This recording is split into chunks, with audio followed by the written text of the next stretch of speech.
నేతికని సామాజిక వర్గాన్ని కించపరిచేలు చేసిన వ్యాఖ్యలను తాము తీవ్రంగా ఖండిస్తున్నామని, వెంటనే వెనక్కి తీసుకుపోతే తీవ్ర పరిణామాలుంటాయని నేతికని మహర్ సంక్షేమ సంఘ జిల్లా అధ్యక్షులు తుర్కం శేఖర్, జిల్లా ఉపాధ్యక్షులు రాజారెడ్డి, రాష్ట్ర మహిళా అధ్యక్షురాలు సెర్పే సోంభాయి డిమాండ్ చేశారు. జిల్లా కేంద్రంలోని ప్రెస్ క్లబ్లో ఏర్పాటు చేసిన మీడియా సమావేశంలో వారు మాట్లాడారు.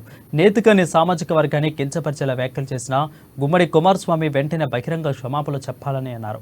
ఆయన తమ మనోభావాలను దెబ్బతీసేలా చేసిన వ్యాఖ్యలను తీవ్రంగా ఖండిస్తున్నామని అన్నారు. ఈ వ్యాఖ్యలకు ఉపసంహరించుకోవాలని డిమాండ్ చేశారు. ఓ కులాన్ని దూషించేలా, అవమానించేలా వ్యాఖ్యలు చేయడం ఎట్టి పరిస్థితుల్లోనూ సరికాదని మండిపడ్డారు. నేతికని జాతికి నీతి లేదంటూ చేసిన వ్యాఖ్యలు బాధాకరమని అన్నారు. సామాజిక ఉద్యమాలు, పోరాటాలలో తమ జాతి ముందుంటుందని, పోరాడుతుందని గుర్తు చేశారు. అనాదిగా వస్తున్న సంస్కృతి, సాంప్రదాయాలను ముందుకు తీసుకెళ్తున్నామని స్పష్టం చేశారు. నేతికని సమాజ చరిత్ర గురించి తెలియక మతిలేని మాటలు మాట్లాడడంపై ధ్వజమెత్తారు. భవిష్యత్తులో ఇటువంటి ఘటనలు పునరావృతమైతే తీవ్ర పరిణామాలు ఎదుర్కోవాల్సి వస్తుందని హెచ్చరించారు. సమావేశంలో నేతికని మహర్ సంక్షేమ సంఘ జిల్లా వర్కింగ్ ప్రెసిడెంట్ దుర్గం నారాయణ, జిల్లా ఉపాధ్యక్షులు జూడి లక్ష్మణ్, జిల్లా ప్రధాన కార్యదర్శి రామచంద్ర మహాత్మే, జిల్లా మహిళా కోఆర్డినేటర్ జాడి విఠాబాయి, పట్టణ యూత్ అధ్యక్షులు రాహుల్ చాందరే, కార్యదర్శి సూరజ్ సోనే కాంబ్లే తదితరులు పాల్గొన్నారు. మేము మా నేతకాని సమాజం నుంచి రాష్ట్రబాడి పిలుపు మేరకు, మహిళా రాష్ట్రబాడి పిలుపు మేరకు ఈరోజు పత్రికా సమావేశం ఆదిలాబాద్ టౌన్లో పెట్టి వారిని తీవ్రంగా హెచ్చరిస్తున్నాం, మందలిస్తున్నాం. ఇటువంటి మాటలు ఇంకా పునరావృతమైతే ఆయనకి తీవ్రమైన చర్యలు ఎదుర్కోవాల్సి వస్తుంది. ఆయన మీద భౌతిక గుమ్మడి కుమారస్వామి వాక్యాల్ని ఖండిస్తున్నాం.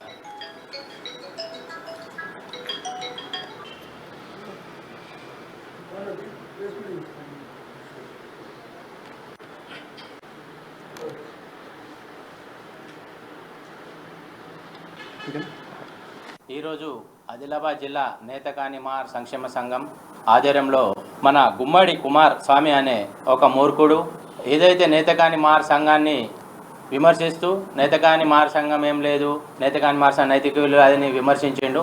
అటువంటి మూర్ఖుడు బేషరతుగా క్షమాపణ చెప్పాలని ఆదిలాబాద్ జిల్లా కమిటీ నుంచి మేము ఆయనను హెచ్చరిస్తున్నాం. క్షమాపణ చెప్పాలి. మరియు నేతకాని మహర్ సంఘాన్ని గౌరవించలేని మూర్ఖుడు రేపు నేను రాజకీయంగా ఎదుగుతా, నాకు రాజకీయంగా ఓట్లాడుతా అనే నైతిక హక్కు లేదు.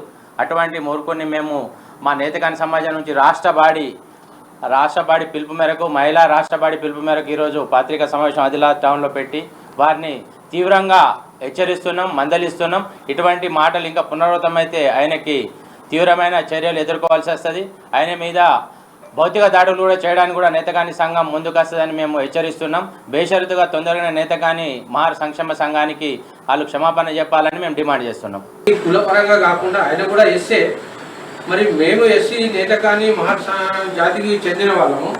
మీకు నీతి లేదు, రీతి లేదు, సమాజంలో మీ జాతి లేదు అని చెప్పి